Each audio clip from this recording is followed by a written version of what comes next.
Yo, what is up YouTube? My name is Breadman and welcome back to the channel. Today's video is on the Caldera Gulag, and more specifically, how to play the Caldera Gulag to where you're not doing a different thing every time you walk in. Even though it's new, you want to have a rhyme to your reason. You want to step in and do the same thing every time to where you're outmaneuvering, outgunning your opponent because of the sheer amount of times you've done it more than them. So let's hop straight into it.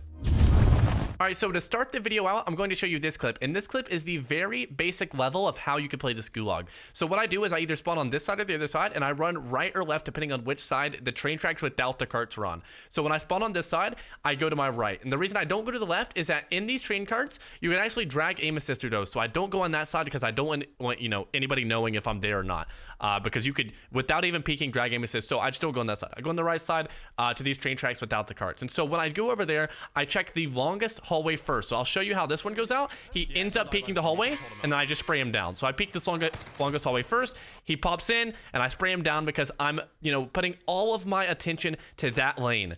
After, if he doesn't peek that lane, I look to my left and then check mid. So let's get into how I check mid. All right, and so in this Gulag clip, I'm on the same side where I have the carts on my left and the tracks on my right. So I go to the right side. So I'm gonna do the same thing where I check the lane and then I listen to where, if I can hear him or not in mid or even further.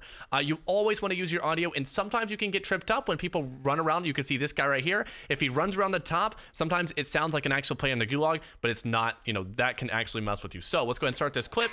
I run right. I check my right side. I don't see him, and I peek mid.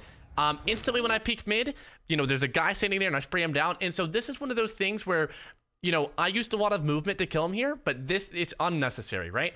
If, you consider yourself to not be good with the movement or anything like that, just an average player, you could do the exact same thing, but check left without swinging in hard. Once you're right here, standing where I'm at, you don't have to swing in up the stairs. You could literally stop in your tracks right here and gun him. It's that simple. You check your mid, and in this next clip, I'll show you how to do that without the movement. In this one, I just ended up using the movement to get him killed, and boom. Just like that. He wasn't on the lane. I check mid. He's in mid. I kill him. Now let's see what happens when he's not directly right in front of me in mid. All right, so let's hop into the next clip. In this clip, of course, we're on the same side. I go right by now and not left. And so we're going to head right on the train tracks. So let's go ahead and go. Of course, I check the right side. I'm looking down the lane. I'm ADSing. Just make sure I'm also listening at the same time. So while you're holding your ADS, you're checking the lane. You see nothing. You listen to the mid. You hear nothing in mid, and you swing mid.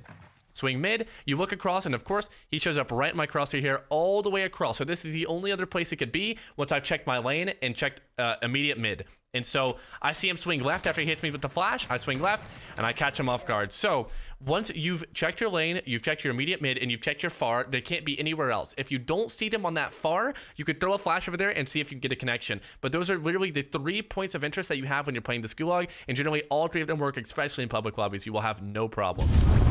All right, so I'm going to actually put in a bonus clip here at the end of my 3 tips. In this little clip, this is a good example of how to use the information that the Gulag gives you. So in every Gulag to date, you've been able to see your opponent in a little red outline before the Gulag starts. And now with this red outline, you can actually see what direction they're looking. And now this doesn't work every time, but this can be something that you add into your repertoire. As in this Gulag, my opponent looks hard right, and then I get kind of greedy, and I don't go my usual left that I'd take on this train track route here. I actually go right because I see him looking right, and it turns out to be a free kill. And now why I'm showing you this clip is because this doesn't work all the time, but you can add this into your repertoire, because imagine he's looking left where I normally go. Imagine he's looking hard left, then I can go play my usual angles and kind of focus more of my attention that way, because he's more likely to be there if he's looking that direction. Now, don't always give your opponent the information. I normally look straight and then go the direction that I want to go once the Gulag started, but sometimes you can use this to your advantage, and you always want to take these little keys in the Gulag away. Thank you so much for making it to the end of the video. My name is Breadman, and again, if you did like the video, make sure you drop a like or a comment down below. I would appreciate it. Also, if you have any other topics you want me to cover within the Warzone Pro Tips realm, just let me know. We're trying to revive the series. We did take a little bit of a break at the end of Verdansk, but we're coming back with Caldera. So again, I do appreciate it. Thank you so much for finishing the video, and we'll be back soon. Peace.